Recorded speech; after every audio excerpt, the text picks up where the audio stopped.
ಪಹಲ್ಗಾಮ್ನಲ್ಲಿ ನಡೆದಂತ ಉಗ್ರರ ದಾಳಿಯನ್ನ ಖಂಡಿಸಿ ಇಂದು ಮೈಸೂರು ಜಿಲ್ಲೆ ಟಿ ನರಸೀಪುರ ಪಟ್ಟಣದಲ್ಲಿ ನಾಗರಿಕ ಸೇವಾ ವೇದಿಕೆ ಮತ್ತು ಸಾರ್ವಜನಿಕರಿಂದ ಮೇಣದ ಬತ್ತಿ ಹಚ್ಚಿ ಮೌನ ಪ್ರತಿಭಟನೆಯನ್ನ ನಡೆಸಲಾಯಿತು. ಬಳಿಕ ಪಟ್ಟಣದ ಪ್ರಮುಖ ರಸ್ತೆಗಳಲ್ಲಿ ಪ್ರತಿಭಟನೆ ಮೆರವಣಿಗೆಯನ್ನ ನಡೆಸಲಾಯಿತು.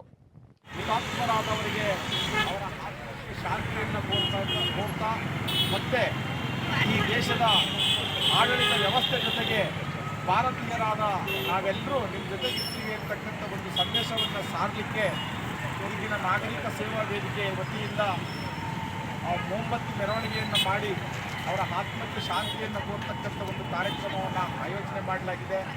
ಈ ಒಂದು ಕಾರ್ಯಕ್ರಮಕ್ಕೆ ಭಾಗವಹಿಸಿರ್ತಕ್ಕಂಥ ಎಲ್ಲ ಗೌರವಾನ್ವಿತ ಟಿ ನರಸೀಪುರದ ನಾಗರಿಕ ಬಂಧುಗಳಿಗೆ ನಾನು ಮೊದಲಿಗೆ ಹೃತ್ಪೂರ್ವಕವಾದಂತಹ ಒಂದು ಧನ್ಯವಾದಗಳನ್ನು ತಿಳಿಸ್ತೀನಿ.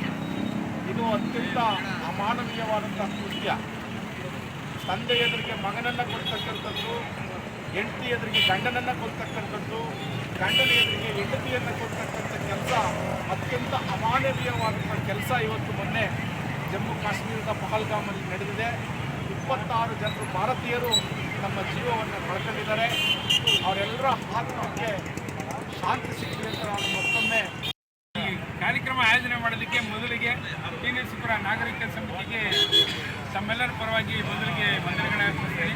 ಮತ್ತು ಇಲ್ಲಿ ಸಹಕಾರ ಮಾಡಿದ ಎಲ್ಲ ನಾಗರಿಕ ಬಂಧುಗಳಿಗೂ ಕೂಡ ತಮ್ಮೆಲ್ಲರ ಪರವಾಗಿ ವಂದನೆಯನ್ನು ಅರ್ಪಿಸ್ತೀನಿ. ಧನ್ಯವಾದ.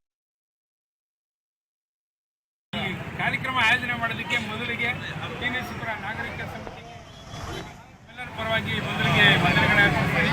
ಮತ್ತು ಇಲ್ಲಿ ಸಹಕಾರ ಮಾಡಿದ ಎಲ್ಲ ನಾಗರಿಕ ಬಂಧುಗಳಿಗೂ ಕೂಡ ತಮ್ಮೆಲ್ಲರ ಪರವಾಗಿ ವಂದನೆಗಳನ್ನು ಅರ್ಪಿಸ್ತೀನಿ. ಧನ್ಯವಾದ. ಈ ಕಾರ್ಯಕ್ರಮ ಆಯೋಜನೆ ಮಾಡೋದಕ್ಕೆ ಮೊದಲಿಗೆ ಟಿ ನರಸೀಪುರ ನಾಗರಿಕ ಸಮಿತಿಗೆ ತಮ್ಮೆಲ್ಲರ ಪರವಾಗಿ ಮೊದಲಿಗೆ ವಂದನೆಗಳನ್ನು ಅರ್ಪಿಸ್ತೀನಿ. ಮತ್ತು ಇಲ್ಲಿ ಸಹಕಾರ ಮಾಡಿದ ಎಲ್ಲ ನಾಗರಿಕ ಬಂಧುಗಳಿಗೂ ಕೂಡ ತಮ್ಮೆಲ್ಲರ ಪರವಾಗಿ ವಂದನೆಗಳನ್ನು ಅರ್ಪಿಸ್ತೀನಿ. ಧನ್ಯವಾದ. ಈ ಕಾರ್ಯಕ್ರಮ ಆಯೋಜನೆ ಮಾಡೋದಕ್ಕೆ ಮೊದಲಿಗೆ ಟಿ ನರಸೀಪುರ ನಾಗರಿಕ ಸಮಿತಿಗೆ ತಮ್ಮೆಲ್ಲರ ಪರವಾಗಿ ಮೊದಲಿಗೆ ವಂದನೆ